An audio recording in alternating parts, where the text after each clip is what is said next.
Nicole, what you're looking at on the left-hand side of your screen is an aerial picture of the Port of Long Beach. We're the little dot in the middle of it. And those cranes that are standing there should normally, on a day like today, even in the times before this announcement, be humming, basically, with activity. Despite the fact that President Trump made this announcement with China today that they're going to be a pause in these 145% tariffs, it is still a ghost town out here. Ladies and gentlemen, those are the front lines of President Donald Trump's trade war. And no, despite what the commander-in-chief claims, empty ports are not a good thing. Because business has slowed down, as you mentioned, we're seeing as a result, the ports here in the U.S., the traffic has really slowed, and now thousands of dock workers and truck drivers are worried about their jobs. That means we lose less money. You know, when I see that, that means we lose less money. Look, China was making over $1 trillion, 1.1 trillion, in my opinion. You know, different numbers from 500 billion to a trillion or $1 trillion. I think it was 1.1 trillion. And frankly, if we didn't do business, we would have been better off. Okay, you understand that. So when you say it slowed down, that's a good thing, not a bad thing. In fact, to steal a word or two from former California Representative Katie Porter, it's nuts to claim that empty ports won't hurt American families. Give us your thoughts on the president's analysis on the ports, which seems to be completely out of touch with the needs of everyday Americans. Well, it's really not funny, and so I apologize for chuckling, but he's nuts when he says this means that somehow we're not losing money. Look, we have 0 ships departing from China a couple days ago, coming into our West Coast ports. What's that going to mean for families, for Californians? It's going to mean that there are fewer goods on the grocery store shelves, in retailers. It's going to mean higher prices. This is a simple supply-demand thing. When less items come in, the prices are able to go up. And look, manufacturers, retailers, stores, they're going to pass along these costs to consumers. And then there's all the effects on workers. It's not just dock workers. It is workers who work at retail. And disproportionately, by the way, those workers are women and are moms. And so this is going to hurt our entire economy. As Trump can be seen accepting gifts while heaping praise on leaders in the Middle East, just years after saying this on record. Unfortunately, has historically been a funder of terrorism at a very high level. And in the wake of that conference, nations came together and spoke to me about confronting Qatar over its behavior. So we had a decision to make. Do we take the easy road, or do we finally take a hard but necessary action? We have to stop the funding of terrorism. I decided, along with Secretary of State Rex Tillerson, our great generals and military people, the time had come to call on Qatar to end its funding. They have to end that funding and its extremist ideology in terms of funding. Let us give thanks for the blessings of this friendship. We have a great friendship, our country and your country, added to by our friendship. And in keeping with the title of your national anthem, I want to wish peace to the Emir and to all Qataris. Working together, we can help the entire region unlock its potential. You have unbelievable potential here. Such a rich land, such a beautiful, magnificent.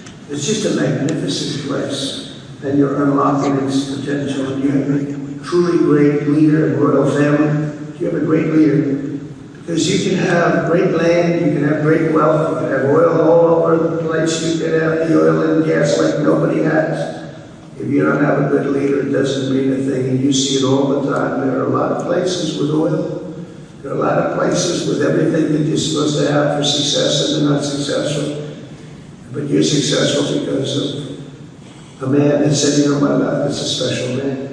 At home, empty ports are showing up across the country, none more so than on the West Coast. The number of shipping containers that arrived at the nation's top container port last week was roughly 1/3 lower than during the same period last year, a sharper decline than during the depths of the Great Recession. More than 1/5 of the giant ships that were scheduled to call in Los Angeles this month have already cancelled, and that number is expected to rise. Cole, what you're looking at on the left-hand side of your screen is an aerial picture of the Port of Long Beach. We're the little dot in the middle of it, and those cranes that are standing there should normally, on a day like today, even in the times before this announcement, be humming basically with activity. Mario, explain how it works. There's a cargo ship right there. That one comes, did you say, from Sweden? No, it's a company based out of Sweden, but it comes from China. Okay, so that one comes out of China. Normally, what you'd be seeing on a ship like that is those kind of ships stacked up here in the port. What are those cranes normally doing at a time like this? So normally you would have 3 vessels there, operating day and night, so to speak. So those cranes would be moving around the clock.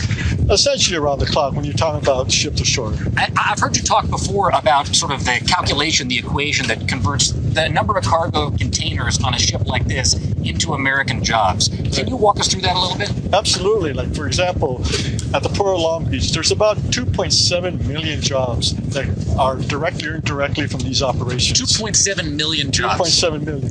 This comes even after Trump claimed to come to some sort of trade agreement with China, an agreement that has done nothing, I guess, to alter the swift halt to the Trans-Pacific flow. I'm here in the Port of Long Beach. It's part of the largest port complex in the United States of America, literally one of the big economic engines of our country. And despite the fact that President Trump made this announcement with China today that they're going to be a pause at these 145% tariffs, it is still a ghost town out here.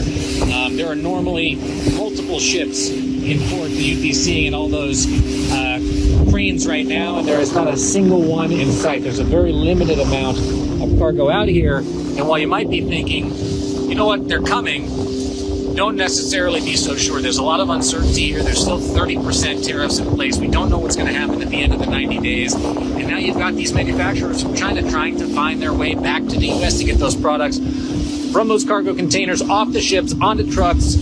And they affect the lives of so many people in the United States of America. They affect the lives of not just the longshoremen, but the truck drivers, the train operators, people in retail operations all across the country, law enforcement here at the port, other people in operations. It's an extraordinary thing to see if you've never seen it before. And to see it as quiet as it is a unique experience that I'm not so sure we'll have again anytime soon. Signing off from the Port of Long Beach.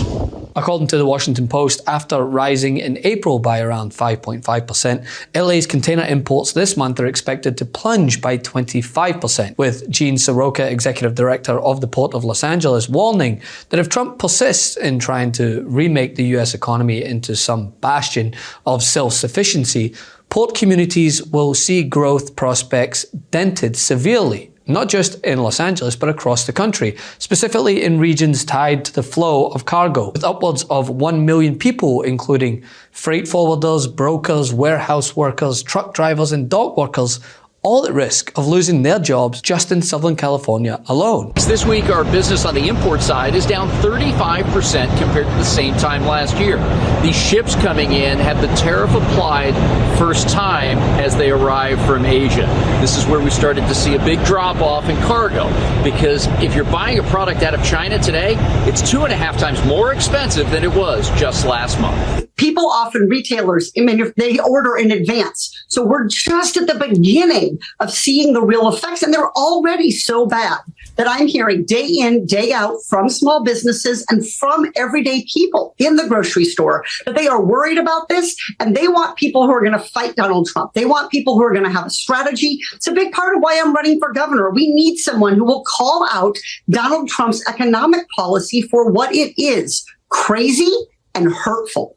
And that's why it's essential, right? Not just to highlight the chaos going on this platform, but as Governor Newsom did, effectively Trojan horse the message into places like Fox News to ensure that it's known this is Trump's doing. The approach he's taking is just quixotic. It's destructive. It's having a profound impact on our confidence and our relationships around the globe, our relationships to one another, supply chains. Look, 60%, Larry, you know this, 60% now of those container ship bookings from China now have been reduced. It's a serious moment around supply chains and back to school supplies. Christmas toys could quite literally be impacted. And I don't think he sold this well. He didn't prepare us well. The market volatility, but the business impacts are disproportionate and outsized. It's a very serious moment. There's a better approach if he wanted to take it. He hasn't taken it yet. California is now the 4th largest economy in the world. Innovation, manufacturing, agriculture. And we've done it by reducing trade barriers and delivering for American consumers. But the Trump administration is putting all of that at risk, halting delivery of essential goods through our ports. Today, it's school backpacks. In a few months, it'll be Christmas toys. These tariffs punish families and risk ending America's run as the world's greatest economy. Take it from California. We're the ones leading. Love this video? Continue the conversation by following us on Instagram @MeidasTouch and help us blow past 1 million followers.